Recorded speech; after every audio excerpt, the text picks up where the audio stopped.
बिस्मिल्लाहिर्रहमानिर्रहीम। मेरे अजीज दोस्तों, आप सबको N.a.q TV4 पर दिली मसरत के साथ खुश आमदीद कहते हैं। हमारी दुआ है अल्लाह ताला आपको अपने हिफ्ज़ मान में रखते हुए आपको सेहत तंदुरुस्ती बड़ी ज़िंदगी अता फरमाए।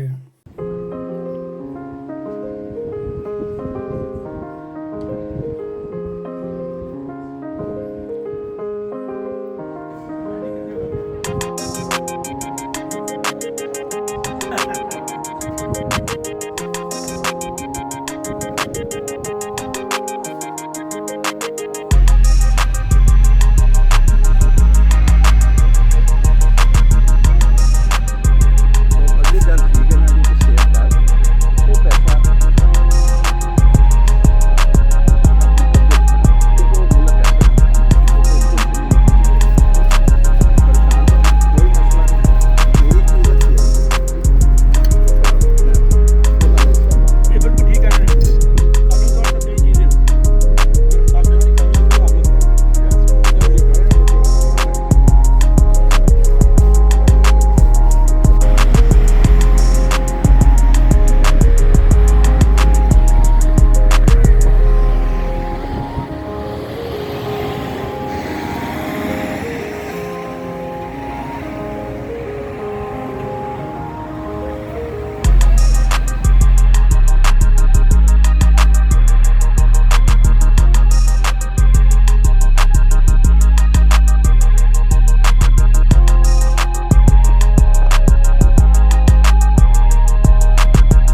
आपको स्टाडालंडोफ और मारबर्ग की सैर कराई।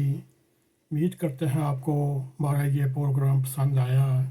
अगर पसंद आए इसको लाइक भी करें और शेयर भी करें और कमेंट सेक्शन में जाकर अपना ज़ाहिर ख्याल करते हुए N.a.q TV4 को सब्सक्राइब करें।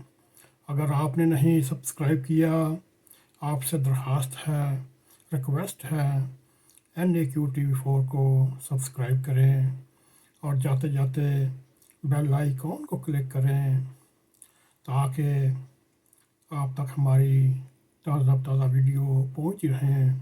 इसी के साथ अस्सलाम वालेकुम व रहमतुल्लाहि व बरकातहू।